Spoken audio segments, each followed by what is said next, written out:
Príležitosti na naše dnešné stretnutie sú hneď dve. Minister kultúry Slovenskej republiky pán Marek Maďarič odovzdá tituly Cena Andreja Kmeťa a Múzeum roka za rok 2011. Ešte predtým, ako pristúpime k vyhláseniu laureátov, poprosím o pár slov práve pána ministra kultúry. Vážené dámy, vážení páni, vzácni hostia, mám radosť, že sa stretávame pri príležitosti udelenia cien Andreja Kmeťa a titulov Múzeum roka 2011. Toto podujatie sa tradične udieva v predvečer Medzinárodného dňa múzeí a pár dní pred veľkým podujatím, akým je Noc múzeí a galérií. Napriek tomu, že tieto ocenenia ešte nemajú veľmi dlhú tradíciu, myslím si, že si získali v tom kalendári dôležitých kultúrnych udalostí svoje pevné miesto. Pri oceňovaní konkrétnych osobností cenou Andreja Kmeťa určite sa zohľadňuje ich celoživotný a mimoriadny prínos v oblasti múzeí, galérií, ale aj etnografie a folkloristiky. Pri udeľovaní titulu Múzeum roka sa zohľadňuje už druhý rok naplňanie veľmi náročných kritérií vo viacerých parametroch, ako sú akvizície, ako je ochrana a bezpečnosť zbierok, ako je vedecko-výskumná činnosť, ako je samotná prezentácia a interpretácia zbierok a napokon aj ich popularizácia. A spomínam to aj preto, pretože naplňanie týchto kritérií nezávisí vždy a plne len od samotných pracovníkov, ale vo veľkej miere aj od toho, ako ich podporujú a aký priestor im dávajú ich zriaďovatelia. Táto udalosť je logicky spätá s menom a osobnosťou Andreja Kmeťa ako zakladateľskej osobnosti slovenského múzejníctva. Od tých čias, samozrejme od čias jeho pôsobenia, Slovenské múzea a galérie, alebo celá táto oblasť zaznamenala obrovský boom.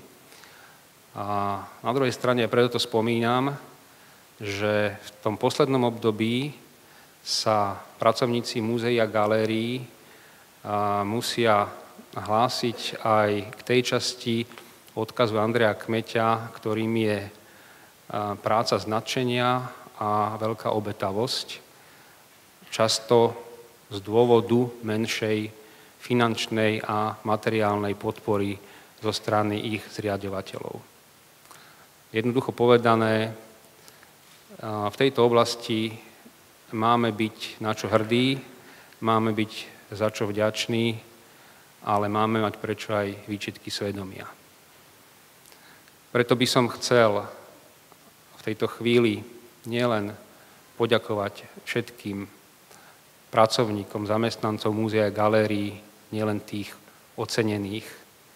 Chcel by som tým oceneným pogratulovať, ale chcel by som vysloviť aj pochopenie pre oprávnené sťažnosti pracovníkov múzea a galérií a chcel by som aj apelovať na zriaďovateľov od štátu až po zriaďovateľov na úrovni žúp, miest a obcí. Pretože ak budú múzea a galérie prvé na rane pri riešení zložitej ekonomickej situácie, ak budú oni tým prvým nárazníkom, tak potom aj udeľovanie cien v akomkoľvek slávnostnom prostredí a ovzduší bude len slabou náplasťou. Takže veľmi by som si želal a budem sa preto snažiť aj niečo urobiť, aby sa táto situácia zlepšila, aby sme mohli možno už budúci rok alebo o pár rokov povedať, že nemusíme sa opierať len o obetavosť a nadšenie zamestnancov, pracovníkov múzeí a galérií. Ešte raz ďakujem všetkým, ktorí robia vynikajúcu profesionálnu prácu pre múzeá, galérie a v tom zmysle pre celú slovenskú kultúru. Ďakujem pekne.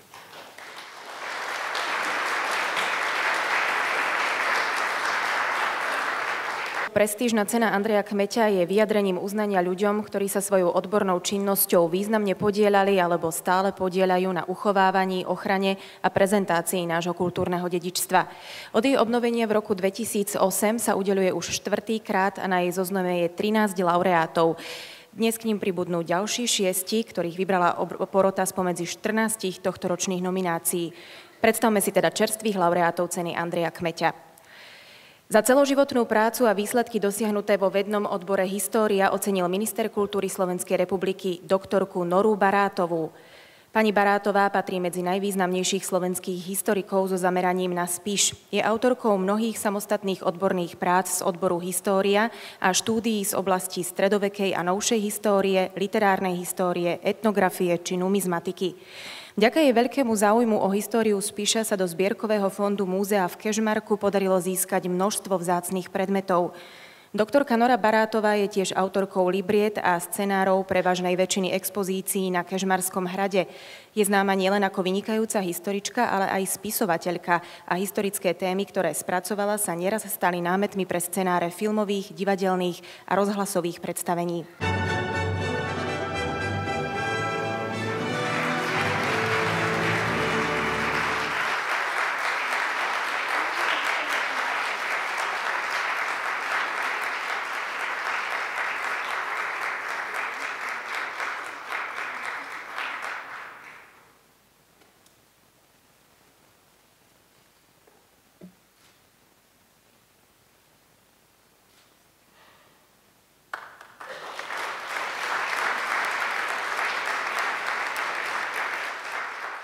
Za celoživotnú odbornú prácu v múzejníctve a v oblasti etnológie udelil minister kultúry cenu Andreja Kmeťa doktorke Oľge Bodorovej. Pani Bodorová pôsobí v oblasti múzejníctva už 37 rokov a jej ťažiskovou témou sa stalo hrnčiarstvo, presnejšie keramika, najmä z produkcie remeselníkov Gemera Malohontu. Pani Bodorová sa stala nepochybne najväčšou znalkyňou a najvýraznejšou propagátorkou tohto remesla. Výsledkom jej záujmu sú mimoriadne bohaté zbierky keramiky v zbierkovom fonde Gemersko-Malohonského múzea v Rímavskej Sobote, ale aj množstvo publikovaných článkov a štúdií. Osobitnú pozornosť venovala pani doktorka dokumentácii duchovnej a materiálnej kultúry rómskeho etnika, ktorá sa vďaka nej od roku 1996 stala špecializáciou Gemersko-Malohonského múzea. Podieľala sa na viacerých výstavách, ktoré sa okrem slovenských múzeí prezentovali aj v Chorvátsku, Maďarsku a Česku.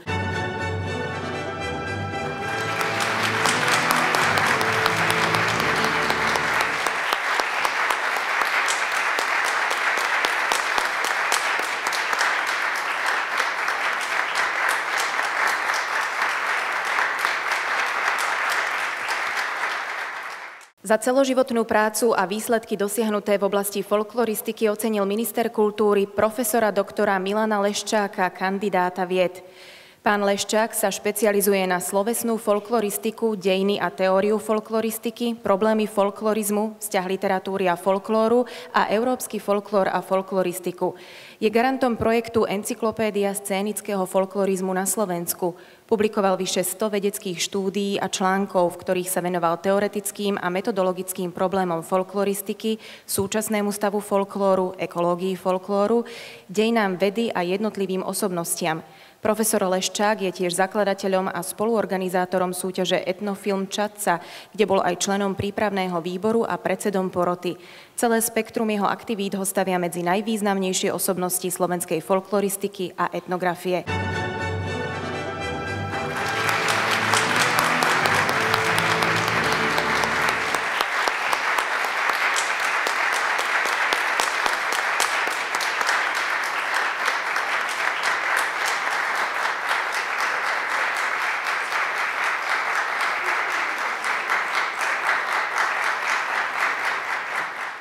Za významné zásluhy pri ochrane kultúrneho dedičstva a rozvoji vedného odboru muzeológia udelil minister kultúry cenu Andreja Kmeťa in memoriam docentovi doktorovi Ladislavovi Mlínkovi, kandidátovi vied.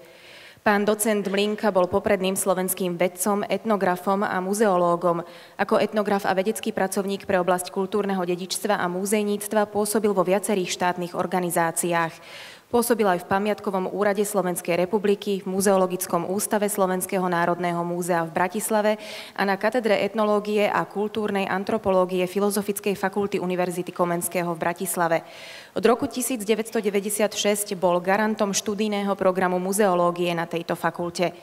Patril medzi európske vedecké špičky v oblasti mlynárstva, tradičnej kultúry regiónov Slovenska, viacerých obcí, miest a lokalít na Slovensku.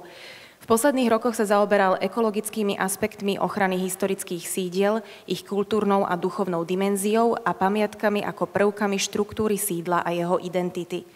Cenu Andreja Kmeťa prevezme manželka pána docenta pani Mária Mlinková, ktorú poprosím, aby prišla na pódium.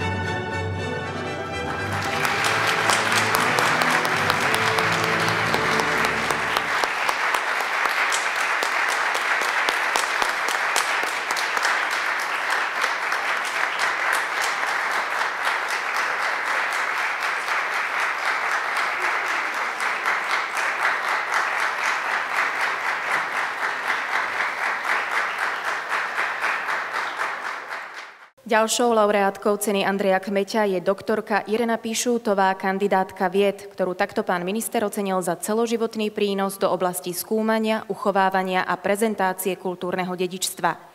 Pani Pišútová sa svojou systematickou prácou v oblasti múzejníctva a histórie umenia zaradila medzi výrazné osobnosti a prirodzené vedecké autority najmä v oblasti historického skla, majoliky a ľudového umenia. Osobitnú pozornosť venovala problematike ľudových malieb na skle. Doktorka Irena Pišútová sa aktívne angažovala v rozvoji, ochrane, uchovaní a využívaní nášho kultúrneho dedičstva. Ako kurátorka a dlhoročná vedúca oddelenia dejín umenia Historického múzea Slovenského národného múzea v Bratislave pripravila viacero výstav určených pre domáce múzea i zahraničie. Je tiež autorkou kníh, štúdií a odborných statí, ale aj scenárov dokumentárnych filmov o ľudových tvorcoch.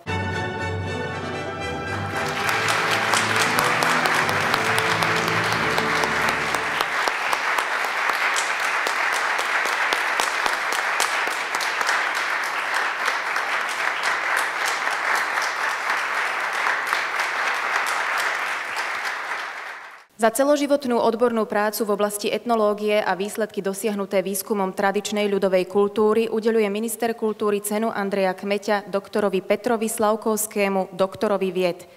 Pán Slavkovský patrí medzi vrcholových odborníkov v etnológii. Výsledkami svojej vedeckej i organizačnej práce výrazne prispel k tomu, že etnológia na Slovensku pripravila a publikovala zásadné diela, ktoré uzavreli jednu etapu štúdia tradičnej ľudovej kultúry.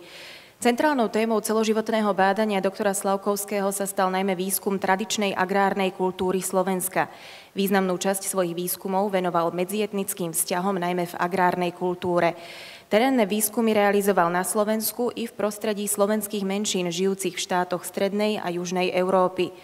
Autorsky i organizačne sa podieľal na príprave a realizácii najvýznamnejších vedeckých projektov etnológie v poslednej štvrtine 20. storočia. Pripravil tiež námety, scenáre a výstavy pre Slovenské národné múzeum v Bratislave a v Martine.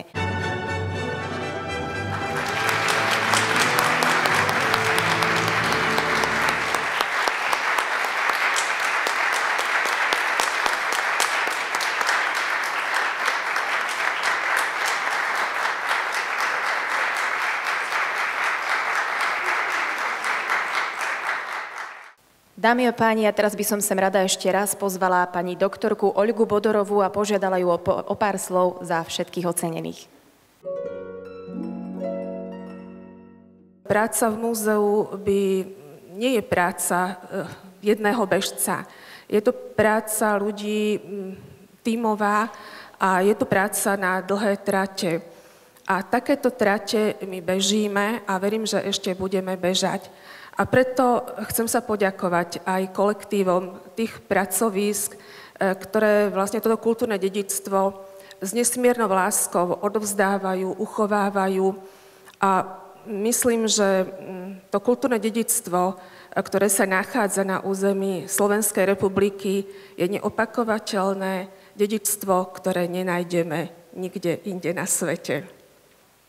Myslím, že slová ďakujem sú tie najkrajšie slová, ktoré môžeme dnes v predvečer Medzinárodného dňa múzea povedať. Pán minister, ďakujeme pekne. Ceníme si veľmi toto ocenenie A myslím si, že sme naštartovaní pokračovať v našej práci. Tak ešte raz ďakujem pekne.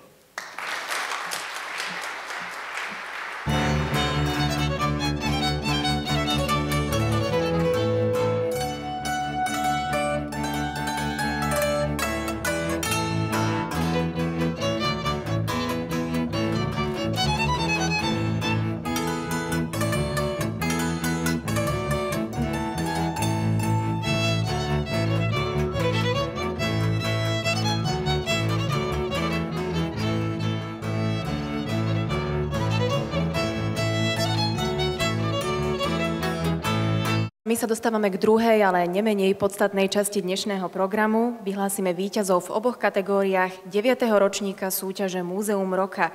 Jej cieľom je motivovať múzea a galérie a zvyšovať ich profesionalitu výkonov, na čom samozrejme získavajú aj návštevníci, pretože v rámci zdravej súťaživosti múzea a galérie takto prinášajú stále atraktívnejšie služby pre širokú verejnosť. Každý rok titul Múzeum roka získavajú iba dve inštitúcie, každá vo svojej kategórii. Predstavme si teda súťažiacich v tej prvej, špecializované múzea a galérie s celoštátnou pôsobnosťou.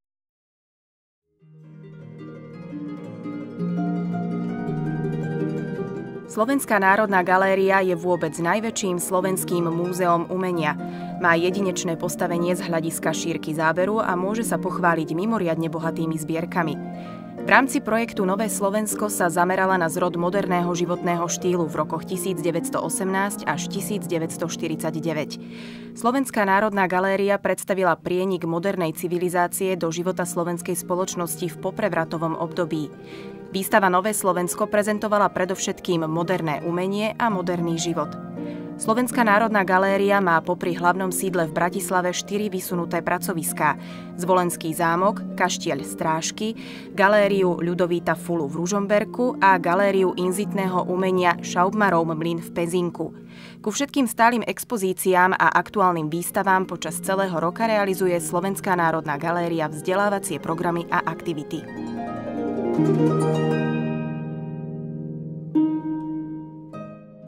Slovenské banské múzeum Banská Štiavnica. Základy Slovenského banského múzea boli položené pred 112 rokmi, a to založením Mestského múzea v Starom zámku. O 27 rokov neskôr vzniklo štátne banské múzeum Dionýza Štúra. Dnes ide o jediné múzeum svojho druhu na Slovensku, ktoré podáva komplexný obraz a predstavu o jednom z najvýznamnejších odvetví ľudskej činnosti – baníctve. Slovensko bolo v minulosti v tomto smere skutočnou veľmocou a banská ťažba drahých a farebných kovov, ako aj banská veda a školstvo krajinu preslávili na celom svete. V popredí stála Banská Štiavnica a tak práve tam vznikla inštitúcia, ktorá sa stala dôstojným pamätníkom týchto tradícií. Slovenské banské múzeum v súčasnosti predstavuje komplex 7 expozícií zameraných na históriu slovenského baníctva i Banskej Štiavnice. Spravuje Banské múzeum v prírode, Starý zámok, Berggericht, mineralogickú expozíciu, Kamerhof, baníctvo na Slovensku, galériu Jozefa Kolára a dedičnú odvodňovaciu štôlňu Glanzenberg.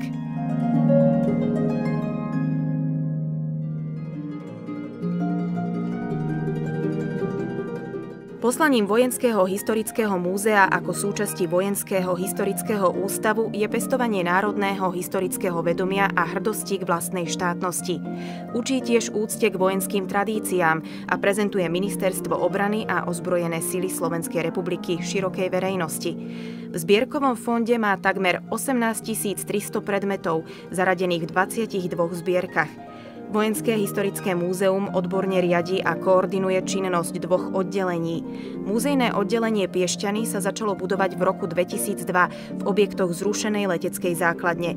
O 2 roky neskôr sprístupnili verejnosti stálu expozíciu Výzbroj Československej armády v rokoch 1945 až 1992. Múzejné oddelenie Svidník činnosťou nadväzuje na tradície Dukelského múzea, ktoré vzniklo v roku 1965. Špecializuje sa na dokumentáciu slovenských dejín pred a počas Prvej svetovej vojny vo východných Karpatoch, tiež medzivojnového obdobia a obdobia Druhej svetovej vojny, najmä na karpatsko-dukliansku operáciu, partizánske hnutie a oslobodzovanie územia Slovenska. titul Múzeum roka 2011 získava Slovenské banské múzeum Banská Štiavnica. Na pódium by som preto rada pozvala riaditeľa tohto múzea, pána Jozefa Labudu, a tiež ministra kultúry Slovenskej republiky, pána Mareka Maďariča, a generálneho riaditeľa sekcie kultúrneho dedičstva Ministerstva kultúry, pána Pavla Šimuniča.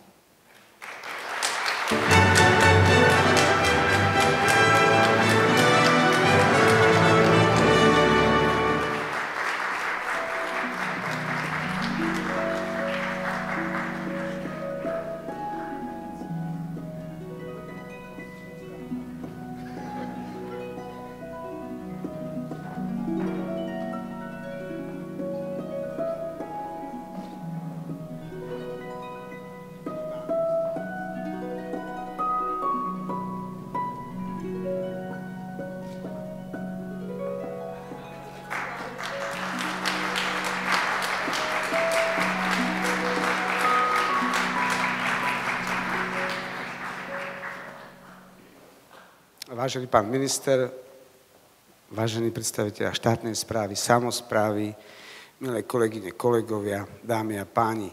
O tom, aký sme, čo sme videli v krátkom šote. V týchto objektoch, najvýznamnejších objektoch mesta, som rád, že nás prišla sem tak aj morálne podporiť a ja oceňujem aj spoluprácu s mestom, naša pani primátorka, pani Babiaková. Vítam ju tu medzi nami. Tak, v týchto objektoch spravujeme ozaj tie najvýznamnejšie zbierky. No, pôsobíme v zriaďovateľskej pôsobnosti Ministerstva životného prostredia od roku 1999. A teda, samozrejme, ono, viete, aká je situácia, aj finančná, takže našťastie ono sa snaží teda podporovať nás, a máme korektnú spoluprácu. Avšak vďaka, toto musím zdôrazniť, vďaka norskému finančnému mechanizmu, teda eurofondom a úradu vlády Slovenskej republiky za roky 2007 až 2011 sme realizovali projekt, ktorý bol ukončený v Lani. A to z nás viedlo k tomu, že sme sa rozhodli teda ísť do tejto súťaže, pretože minulý rok bol mimoriadne ťažký, však pre akú inštitúciu nie je ťažký rok, aj minulý, aj tento dá sa povedať, však to naznačil aj pán minister. Ale teda dokonca aj Republiková únia zamestnávateľov nás v minulom roku navrhla na zrušenie vo svojej analýze, to tu musím tiež povedať nahlas, po medializácii tejto zlej správy pre nás, a teda absolútne nespravodlivé voči Slovenskému banskému múzeu, pretože sa navrhli zrušiť našu zbierku a premiestniť ju do Košíc, tak musím ale povedať pravdu, že sa mi pán prezident Republiky únie zamestnávateľov potom ospravedlnil. To bol rok 2011, lebo sme o roku 2011 a už sa blížim k záveru.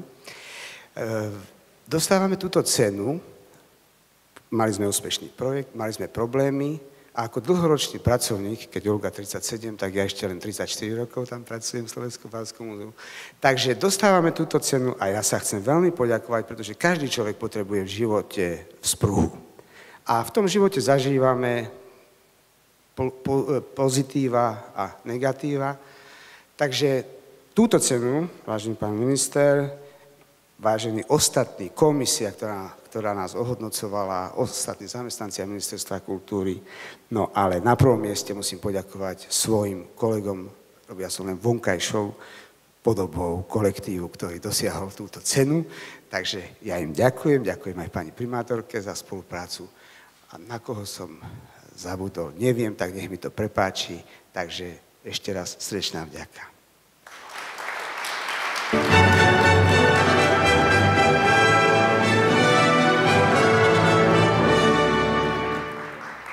No a predstavme si víťazný projekt bližšie. Slovenské banské múzeum Banská Štiavnica. Základy Slovenského banského múzea boli položené pred 112 rokmi, a to založením Mestského múzea v Starom zámku. O 27 rokov neskôr vzniklo štátne banské múzeum Dionýza Štúra. Dnes ide o jediné múzeum svojho druhu na Slovensku, ktoré podáva komplexný obraz a predstavu o jednom z najvýznamnejších odvetví ľudskej činnosti – baníctve. Slovensko bolo v minulosti v tomto smere skutočnou veľmocou a banská ťažba drahých a farebných kovov, ako aj banská veda a školstvo krajinu preslávili na celom svete. V popredí stála Banská Štiavnica a tak práve tam vznikla inštitúcia, ktorá sa stala dôstojným pamätníkom týchto tradícií. Slovenské banské múzeum v súčasnosti predstavuje komplex 7 expozícií zameraných na históriu slovenského baníctva i Banskej Štiavnice. Spravuje Banské múzeum v prírode, Starý zámok, Berggericht, mineralogickú expozíciu, Kamerhof, baníctvo na Slovensku, galériu Jozefa Kolára a dedičnú odvodňovaciu štôlňu Glanzenberg. Slovenské banské múzeum v Banskej Štiavnici patrí k špecializovaným muzeálnym inštitúciám s celoslovenskou pôsobnosťou, ktoré spravuje a prezentuje širokej domácej a zahraničnej verejnosti tie najcennejšie zbierky z oblasti baníctva, mineralógie, galerijného umenia na Slovensku. Všetky tieto zbierky sú umiestnené v tých najcennejších objektoch Mestskej pamiatkovej rezervácie Banská Štiavnica, od roku 1993 zapísaného na listinu prírodného svetového a kultúrneho dedičstva UNESCO.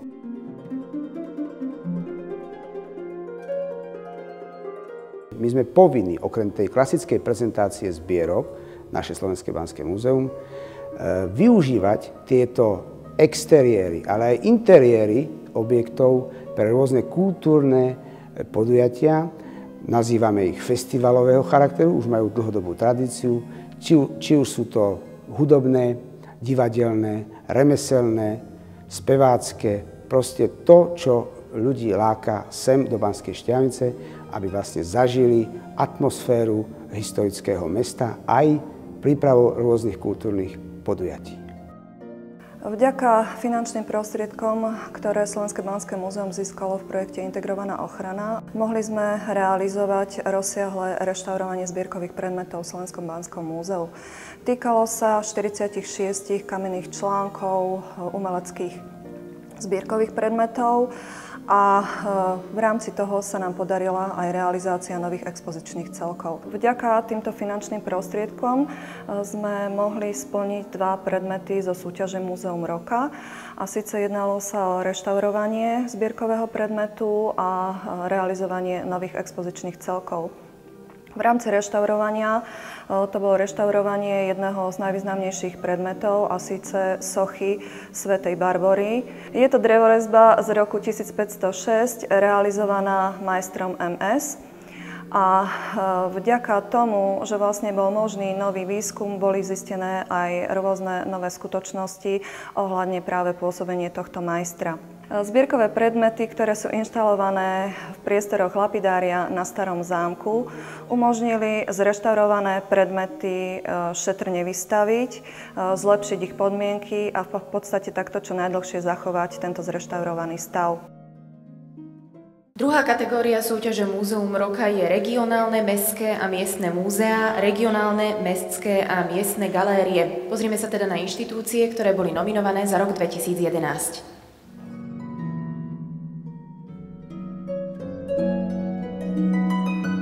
Galéria mesta Bratislavy získala ocenenie Galéria roka už 2-krát, za rok 2007 a 2010. Sídli v 2 palácoch, ktoré sa nachádzajú v historickom centre hlavného mesta, v Mirbachovom paláci a Pálfiho paláci. Zbierku starého umenia Galérie mesta Bratislavy tvoria maliarské a sochárske diela od obdobia gotiky do konca 19. storočia. Najpočetnejšie sú diela stredoeurópskej proveniencie s dôrazom na bratislavský okruh. Druhou najpočetnejšou zbierkou galérie je zbierka starej kresby a grafiky, pričom dôraz sa kladie najmä na diela so vzťahom k Bratislave.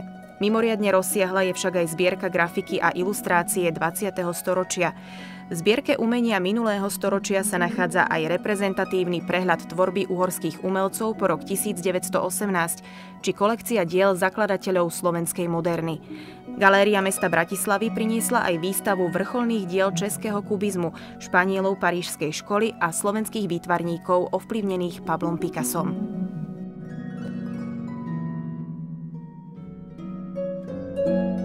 Liptovská galéria Petra Michala Bohúňa v Liptovskom Mikuláši vznikla v roku 1955 a je treťou najstaršou na Slovensku. Jej zbierky poskytujú pomerne ucelený prehľad o vývoji výtvarného umenia na Slovensku od stredoveku po súčasnosť, pričom vynikajú najmä kolekcie umenia 19. storočia a prvej polovice 20. storočia. Galéria spravuje 4 objekty, v ktorých aktuálne prevádzkuje 7 stálych expozícií a 5 výstavných siení. Hlavná budova galérie sa nachádza v historickom a kultúrnom centre mesta. Pochádza z konca 18. storočia. V rokoch 1854 až 1865 v týchto priestoroch pôsobil ako učiteľ Peter Michal Bohúň, po ktorom je galéria pomenovaná. V jej priestoroch je situovaná expozícia Slovenské výtvarné umenie 19. storočia, v ktorej má osobitný priestor kolekcia 35 diel Petra Michala Bohúňa. Expozícia osobnosti prezentuje štvoricu významných umelcov, ktorých život a dielo je zviazané s Liptovom. Ester Martinčeková-Šimerová, Martin Martinček, Miroslav Ksandr a Michal Kern. Od roku 1984 má galéria v správe aj galériu Jána Hálu a drevenicu vo Vašci a od roku 2002 spravuje centrum Kolomana Sokola, situované v najstaršej svetskej stavbe v Liptovskom Mikuláši, Pongrácovskej kúrii.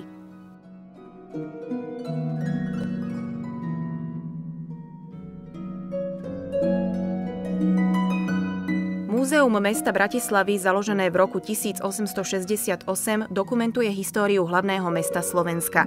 Zbierky dokladajú dejiny Bratislavy z najstarších dôb prostredníctvom archeologických nálezov či pamiatok na bohatú remeselnú činnosť a priemysel, vinohradníctvo, dejiny farmácie, kultúrny a spoločenský život.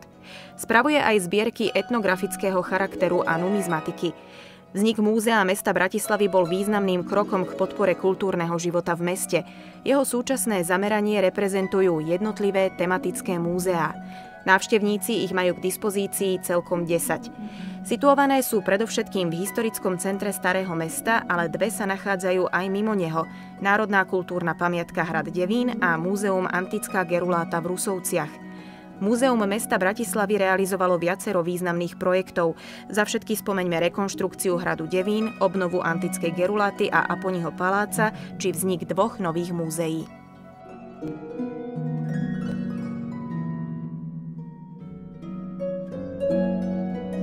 Múzeum Spiša v Spišskej Novej Vsi. Od roku 1954 sídli Múzeum Spiša v historickej budove bývalej stredovekej radnice v Spišskej Novej Vsi. Architektonicky najzaujímavejšia mestská pamiatka sa nachádza na najdlhšom šošovkovitom námestí v Európe. Dnešnú podobu dostala budova po prestavbe v roku 1765.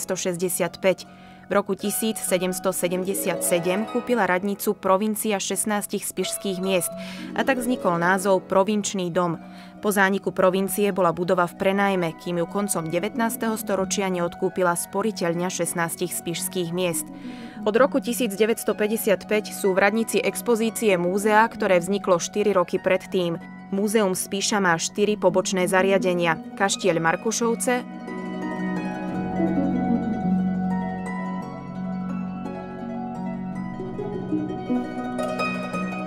letohrádok Dardanely,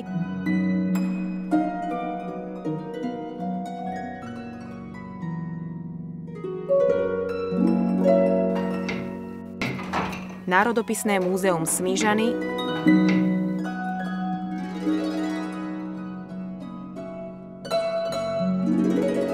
a rodný dom kapitána Jána Nálepku. Súčasná expozícia prírody a histórie regiónu Spiš približuje návštevníkom Slovenský raj, Spišsko-Gemerské rudohorie, Hornácku kotlinu a Levočské vrchy z viacerých hľadísk. Históriu regiónu prezentujú exponáty zbierkových fondov z archeológie, baníctva a remesiel.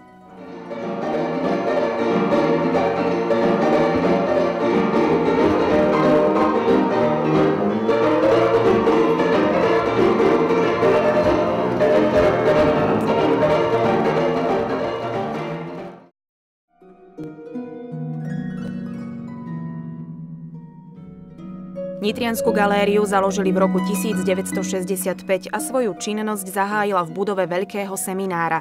V súčasnosti sídli v budove niekdajšieho župného domu. Zameriava sa na všetky disciplíny výtvarného umenia 20. a 21. storočia. Dnes disponuje Nitrianska galéria 5 výstavnými priestormi. Reprezentačné sály prezentujú významné kolektívne, celoslovenské i medzinárodné projekty či súborné autorské výstavy. Salón je určený komorným autorským prezentáciám.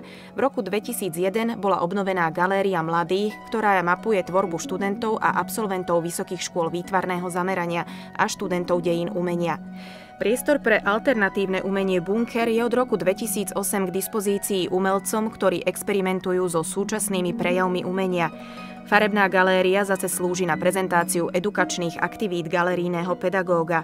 V roku 2010 Nitrianska galéria na svojej webovej stránke otvorila virtuálnu galériu, v ktorej predstavuje bohatý zbierkový fond z oblasti maľby, plastiky, kresby, grafiky a iných médií.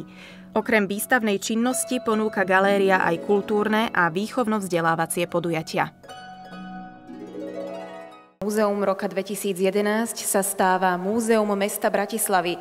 Pozývam sem preto riaditeľa Múzea mesta Bratislavy, pána Petra Hiroša, aby si prevzal ocenenie. Opäť ho odovzdajú pán minister kultúry a pán Pavol Šimunič.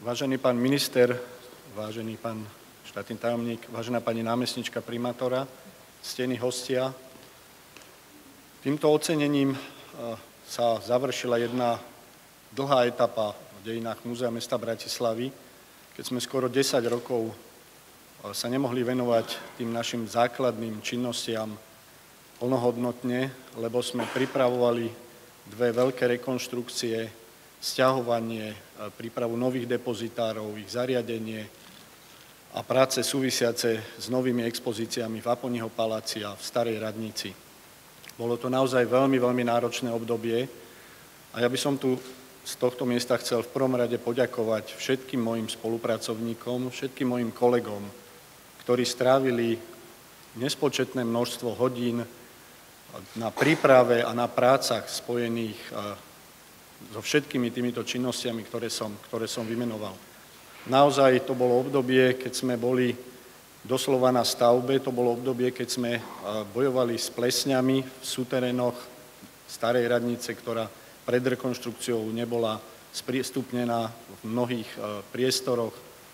Bolo to obdobie, keď sme pripravovali novú expozíciu, ktorá bola zrazu zastavená, lebo neboli finančné prostriedky, ale všetko sa to podarilo zvládnuť vďaka veľkej obetavosti, nadšeniu, elánu a pochopeniu všetkých mojich kolegov. Im naozaj ešte raz veľká úprimná vďaka.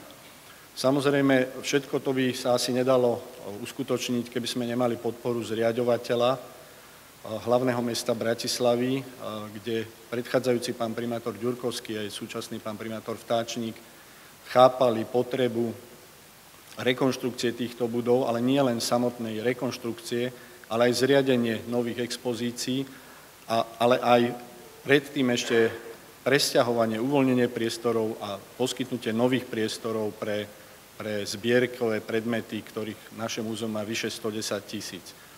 Drvivú väčšinu z týchto predmetov sme museli každý jeden chytiť do rúk, presťahovať, uložiť a samozrejme všetky tie ďalšie práce, ktoré muzejníci veľmi dobre poznajú. Takže veľká vďaka aj zriaďovateľovi.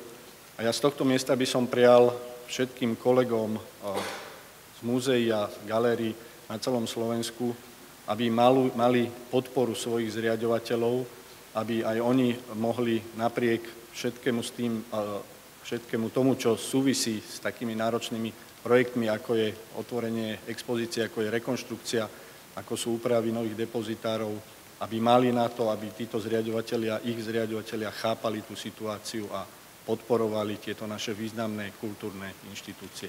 Ďakujem pekne.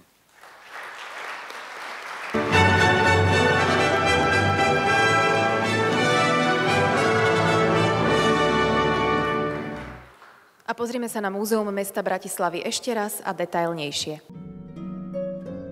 Múzeum mesta Bratislavy, založené v roku 1868, dokumentuje históriu hlavného mesta Slovenska. Zbierky dokladajú dejiny Bratislavy z najstarších dôb prostredníctvom archeologických nálezov či pamiatok na bohatú remeselnú činnosť a priemysel, vinohradníctvo, dejiny farmácie, kultúrny a spoločenský život. Spravuje aj zbierky etnografického charakteru a numizmatiky. Vznik Múzea mesta Bratislavy bol významným krokom k podpore kultúrneho života v meste. Jeho súčasné zameranie reprezentujú jednotlivé tematické múzeá. Návštevníci ich majú k dispozícii celkom 10. Situované sú predovšetkým v historickom centre Starého mesta, ale dve sa nachádzajú aj mimo neho. Národná kultúrna pamiatka Hrad Devín a Múzeum Antická Geruláta v Rusovciach. Múzeum mesta Bratislavy realizovalo viacero významných projektov.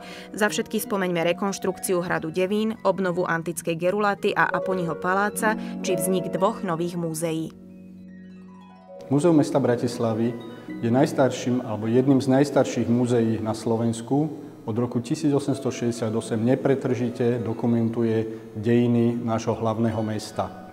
Nová expozícia bola sprístupnená po 40 rokoch. Prezentujeme v nej 2500 zbierkových predmetov v 38 miestnostiach v 161 vitrínach. Vo svojich zbierkach má Múzeum mesta Bratislavy vyše 110 000 zbierkových predmetov. Sú to predmety od archeologických nálezov až po doklady súčasnosti. Plány Múzea mesta Bratislavy sú veľmi ambiciózne. Tak ako sme zrekonštruovali starú radnicu a Aponiho palác, otvorili v nich 3 nové expozície. V tejto línii by sme veľmi radi pokračovali ďalej. Na svoj čas čaká Michalská väža, čaká Múzeum hodín, čaká Múzeum Artura Fleischmana. Neustále treba vynovovať Národnú kultúrnu pamiatku Hrad Devín a obnoviť a zapísať do UNESCO antickú Gerulátu v Rusovciach. Taktiež pre verejnosť chceme pripravovať stále atraktívnejšie programy, nie len pre deti, mládež, ale aj pre dospelých. A samozrejme za veľmi dôležitú považujeme prácu so školami. Myslíme si, že mladá generácia je našou nádejou. Nie len nádejou tohto múzea, ale nádejou Bratislavy a nádejou Slovenska. Snom pracovníkov Múzea mesta Bratislavy bolo vždy mať aj nejaký priestor, ktorý by patril deťom, a nielen deťom, ale aj ich rodičom, pretože čo rodič odovzdá dieťaťu, tak to si dieťa vezme do života. Práve preto vznikol tento detský ateliér Múzeum má budúcnosť, ktorý je vlastne obklopený históriou, je v starej radnici, v strede expozície Múzea dejín mesta. Je to veľmi symbolické. Tento detský ateliér Múzeum má budúcnosť pracuje vlastne na základe koncepcie Všetko o múzeu, ktorá pôvodne vznikla ako knižka. A táto koncepcia vlastne dáva nahliadnúť nášmu návštevníkovi do, mohla by som povedať, kuchyne múzea, pretože hovorí o tom, kto v múzeu pracuje, aké máme múzea, lebo Múzeum mesta Bratislavy to je vlastne veľká rodina 11 tematických múzeí. Symbolom tohto ateliéru je mačka Malvína. Je to z rôznych dôvodov. Možno je to za to, že mám vzťah k mačkám, ale je to aj preto, lebo skutočne mačky žijú s človekom od nepamäti, by sa dalo povedať už v staroveku. No a vlastne táto mačka je sprievodkyňou detí, ktoré prídu na programy typu, ako sú mudrovačky v múzeu, alebo Lárom Fárom po múzeách, kde vlastne zoznamujeme návštevníkov detských, ale hovorím aj rodičov o tom, aké múzea má Múzeum mesta Bratislavy. Dámy a páni, víťazov za rok 2011 teda poznáme a verme, že titul Múzeum roka bude dostatočnou motiváciou pre múzea a galéria aj v nasledujúcom ročníku. Ten totiž máme pred sebou, bude dokonca jubilejný a ja poprosím pána ministra kultúry, aby nám ho prišiel oficiálne vyhlásiť. Priatelia, veľmi ma zaujalo, čo pripomenul pán riaditeľ Labuda, že múzeum, ktoré malo byť v roku 2011 alebo bolo navrhnuté na zrušenie, tak získalo titul Múzeum roka 2011.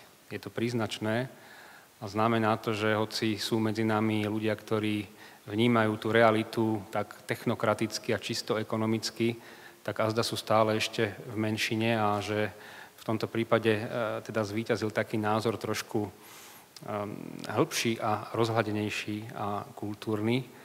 A napriek tomu, že je to dnes teda možno aj trochu vtipná príhoda, neželal by som si, aby sme budúci rok si museli v iných prípadoch zopakovať niečo podobné.